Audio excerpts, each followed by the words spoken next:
아버님.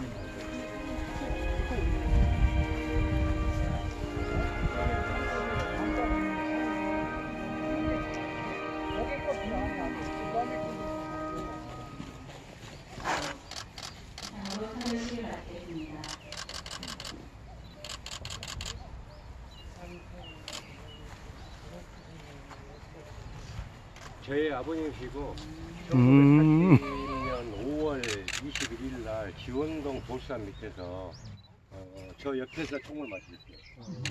그리고 그 옆에 지원동 총장이 현장 직사를 하시고 그 이후로 이제 후유증에 시달리다가 병원에서 이제 생활하시고 고민을 많이 하시다가 이제 19년 2월 23일 날 제가 일본 출장 갔을 때 임종도 못 가고 이제 돌아가셨고 여기에 계십니다. 5.18의 어떤 그 부상자 가족들이랑 당사자도 문제지만 그 부상자 가족들의 그 휴증이 지금 현실까지도 오고 있고 그 부상자들이 지금도 그 통증으로 인하여 마약 이런 거에 맞지 않으면 고통 속에서 그 살아가기 때문에 그런 아픔이 굉장히 현실적 지적들이 더 많습니다.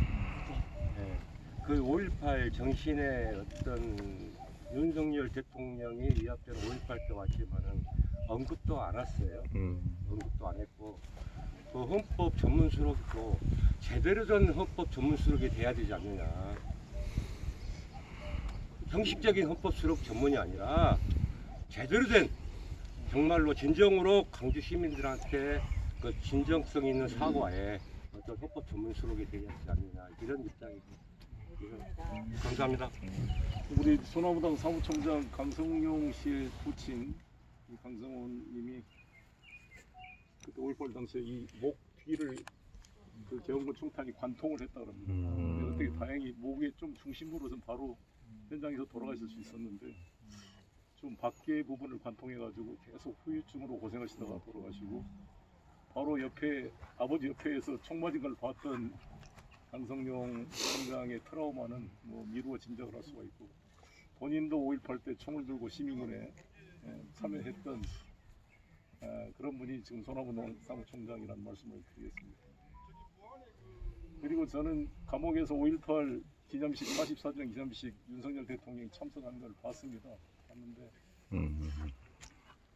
일단은 윤석열 대통령이 3번 계속 5.18 기념식에 참석해 준 거에 대해서는 평가를 해야 될 일이다.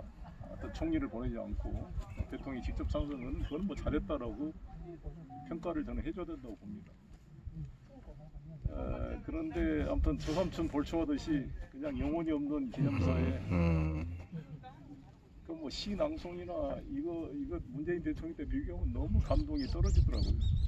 그 문재인 대통령 때 5.18 기념식은 정말 내내 눈물이 흘릴 정도로 공감이 됐는데 여기는 그냥 의무 방어전 하듯이 마지못해 한다는 느낌이 들었고 그래도 그나마 대통령이 참석이고 박근혜 대통령과 달리 님을 위한 행진곡도 부르게 대통령 따라 불렀는지 모르겠습니다만 큰 발전인데 진정으로 이제 우리 헌법 전문에 불의한간 4.19 민주이념을 계승하고 3.1운동을 계승해서 민주주의를 지키는 5.18 아마 그러면 또 이제 막 6월 항쟁도 넣자 5.18도 넣자 동마도 넣자 많이 넣을 겁니다. 그거를 다 넣기는 쉽지가 않을 텐데 우선순위로 온다면 5.18이 가장 큰 모두가 공감하는 주기를 바꾸는 사건이라고 생각합니다.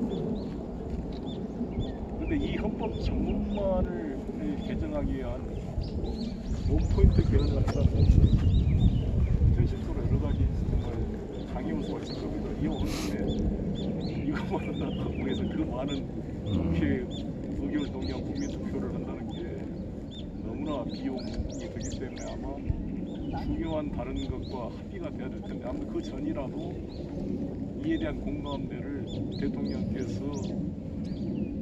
5.18 기념식뿐만 아니라 본인이 약속한 대로 계속 반복해서 언급을 해야 되는데 이번에 기념사에 그 언급이 없었다는 것은 대단히 실망스러운 일이고 결국 또 공수표로 넘어가려는 라는 게 큽니다. 그래서 저는 5.18 정신 헌법 수복이라는 것을 대통령 선거 때부터 공약했고 진심이라고 한다면 이에 대한 구체적 행동과 실천이 뒷받침돼야 된다 이렇게 생각이 듭니다.